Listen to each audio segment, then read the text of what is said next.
বঞ্চিত বাঙালি স্বাধীনতার আগে থেকে বা স্বাধীনতার পরেও বারবার বঞ্চনার শিকার হয়েছে এই বাংলা। তার বিভিন্ন উদাহরণ আমরা জানি, কিন্তু সাম্প্রতিককালে আরেক ধরনের বঞ্চনা আমরা দেখতে পাচ্ছি।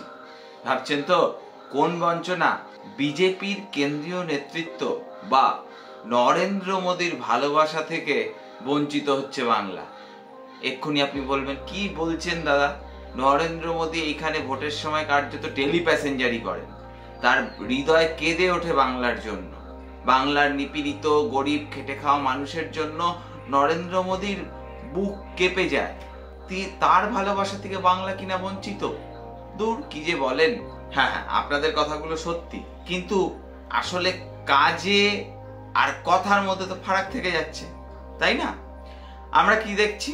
2014 সালে নরেন্দ্র মোদী ক্ষমতায় আসার পরে 2014, 2019 এবং 2024-এও যদিও একক সংখ্যাগরিষ্ঠতা তিনি পাননি, কিন্তু ফের তিনিই তো ক্ষমতায় এসেছেন, তিনিই মসনদে বসেছেন, প্রধানমন্ত্রী হিসেবে শপথ নিয়েছেন, এনডিএর মন্ত্রিসভা তৈরি হয়েছে। তো এই 2014, 2019 আর এই 2024 এই তিনটে মন্ত্রিসভায় বাংলা থেকে কোনো পূর্ণমন্ত্রী নেই। যে বাংলা থেকে একটা সময় কখনো ইন্দিরা গান্ধীর আমলে বরকত গনি খান চৌধুরী, অশোক সেন, প্রণব মুখোপাধ্যায়, আবার পরবর্তীকালেও প্রণব মুখোপাধ্যায় কেন্দ্রীয় মন্ত্রী ছিলেন, পূর্ণমন্ত্রী ছিলেন। মনমোহন সিং সরকারের সময়ও বাংলা থেকে পূর্ণমন্ত্রী ছিলেন প্রিয়রঞ্জন দাস মুন্সি, প্রণব মুখোপাধ্যায়। পরবর্তীকালে ইউপিএ 2-তে প্রণব মুখোপাধ্যায় এবং মমতা বন্দ্যোপাধ্যায়। কিন্তু 2014 সাল থেকে বিজেপি ক্ষমতায়, এনডিএ ক্ষমতায়, বাংলা থেকে একজনও কেন্দ্রীয় মন্ত্রী নেই। 2014 সালে বাংলা থেকে ওই প্রতিমন্ত্রী দেওয়া হয়েছিল। আবার 2019 সালে জিতে আসার পরেও 2019 সাল হলো সেই সাল যে সময় কিনা বাংলা থেকে 18 জন সাংসদ পেয়েছিল বিজেপি। তারপরেও বাংলার ভাগ্যে পূর্ণ মন্ত্রিত্বে শিখে ছেড়েনি। আর এবারও আমরা দেখলাম সেই একই চিত্র। বাংলা থেকে দুজনকে মাত্র প্রতিমন্ত্রী করা হলো, সুকান্ত মজুমদার আর শান্তনু ঠাকুর। শান্তনু ঠাকুরকে কেন মন্ত্রী করা হয়েছে সেটা সকলেই জানেন। মতুয়া ভোট বড় বালাই, ব্যাপারটা তো বুঝতে হবে। আর সুকান্ত মজুমদারকে মন্ত্রী করা হয়েছে ওই উত্তরবঙ্গে একটু এখনো পর্যন্ত বিজেপির শক্তি আছে, সেই কারণে উত্তরবঙ্গে থেকে একজন কাউকে মন্ত্রী করা হলো, এই বার্তাটা দেওয়ার জন্য। এবার আপনারা প্রশ্ন তুলতেই পারেন যে এখনো যদি বাংলা থেকে কোনো পূর্ণ মন্ত্রী না করা হয়, বাংলা থেকে আপনার ক্যাবিনেটে কাউকে যদি আপনি স্থান না দেন মোদিজি, তাহলে আর কবে দেবেন? আপনার এনডিএই বলুন বা বিজেপি বলুন, সর্বভারতীয় ক্ষেত্রে আস্তে আস্তে তো সূর্য পশ্চিম আকাশে ঢলে পড়ছে। তাহলে বাংলা থেকে কবে হবে পূর্ণমন্ত্রী? নাকি বাংলা থেকে আপনারা যাদেরকে প্রার্থী করছেন তাদের পূর্ণমন্ত্রী হওয়ার যোগ্যতাই নেই? দুটো তো একসঙ্গে সত্য হতে পারে না। এক হতে পারে তাদের যোগ্যতা নেই, আর না হলে হতে পারে আপনারা চাইছেন না, বা আপনারা বাংলাকে গুরুত্ব দেন না। আপনারা মুখে বলেন বাংলাকে ভালোবাসি, কিন্তু আসলে বাংলার কাছে আপনারা শুধু সিট নিতেই আসেন, আসন নিতে আসেন। তার বাইরে বাংলার প্রতি আপনাদের কোনো ভাবনা নেই।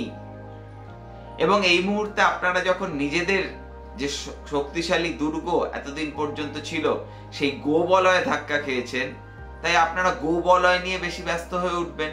তাই বাংলা আপনাদের জন্য লস্ট কেস হয়ে উঠছে, যে এখানে তো আর কিছু হবে না, যা অবস্থা 26-এ আবার তৃণমূল ক্ষমতায় আসবে, তাহলে 31 সাল পর্যন্ত সেই তৃণমূলই ক্ষমতায় থাকবে। এই ভেবে কি বাংলাকে বঞ্চিত করছেন? এই যে প্রাক্তন বিচারপতি অভিজিৎ গঙ্গোপাধ্যায় রাজনীতিতে যোগ দিলেন, বাতাসে ঘুরে বেড়াচ্ছিল তিনি নাকি কেন্দ্রীয় আইনমন্ত্রীও হয়ে যাবেন, তা নিয়ে অনেকে আবার মন্তব্যও করলেন। কোথায় কি ভূ-ভা, কোথাও বাস্তবের মাটিতে ফাঁকা কলসির আওয়াজ বেশি। এবার আপনি ভাবতেই পারেন বাংলা তো মাত্র 12 জন সাংসদ দিয়েছে, তাই আর পূর্ণমন্ত্রী কি করে হবে? ঠিকই তো। অসম থেকে বিজেপি মাত্র 9 জন সাংসদ পেয়েছে, তার মধ্যে অসম থেকে কিন্তু সর্বানন্দ সোনোয়ালের মতো একজন ক্যাবিনেট মন্ত্রী আছে। আবার হরিয়ানায় বিজেপির সাংসদ সংখ্যা 5, সেখান থেকেও একজন ক্যাবিনেট মন্ত্রী যাচ্ছেন। তাহলে বাংলা এই যে 12টা আসন দিল, সেটা দিয়েও কি একটু বেশি বাড়াবাড়ি করে ফেলেছে মোদিজি, মাননীয় বিজেপির নেতারা? আপনারা বাংলার রাজনীতিকে আজ পর্যন্ত বুঝতেই পারলেন না, তাই বাঙালির মন আপনাদের থেকে হয়তো এই সব কারণে আরো দূরে সরে যাবে এবং স্বাভাবিকভাবেই এর ফায়দা তুলবে তৃণমূল কংগ্রেস। আর আপনারা বসে বসে শুধু দেখবেন আর এখানে ওই হিন্দু মুসলিম মেরুকরণ করার চেষ্টা করবেন, যেটা করলে আদতে তৃণমূলেরই লাভ আর আপনাদের ক্ষতি। একটা সময় হয়তো এমন আসবে আপনাদের হাতেও বাংলার জন্য ওই পেন্সিল ছাড়া আর কিছু থাকবে না। কারণ বাঙালিকে আপনারা জাতীয় রাজনীতির ক্ষেত্রে যদি সম্মান না দিতে পারেন, তাহলে বাঙালিরও এমন তো না যে বাঙালি খেয়ে দিয়ে কাজ নিয়ে আপনাদের পরের পর নির্বাচনে আসন দিয়ে যাবে। তাই বাঙালিও নতুন করে ভাবতে শুরু করলে আগামীর দিন কিন্তু বাংলার রাজনীতিতে আপনাদের জন্য আরো ভয়ঙ্কর হয়ে উঠবে। একটু ভাবুন, ভাবা প্র্যাকটিস করুন।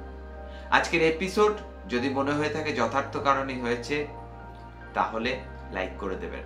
আর যদি মনে হয় না না কি দরকার এই নিয়ে আলোচনা করার, বাংলা থেকে মন্ত্রিত্ব না পেলেও মোদিজি জিন্দাবাদ, তাহলে ডিসলাইক করে দেবেন। আর আপনাদের মন্তব্য জানান কমেন্ট বক্সে। দেখতে থাকুন রূপক অর্থে। দেখা হচ্ছে আগামী কোনো এক এপিসোডে।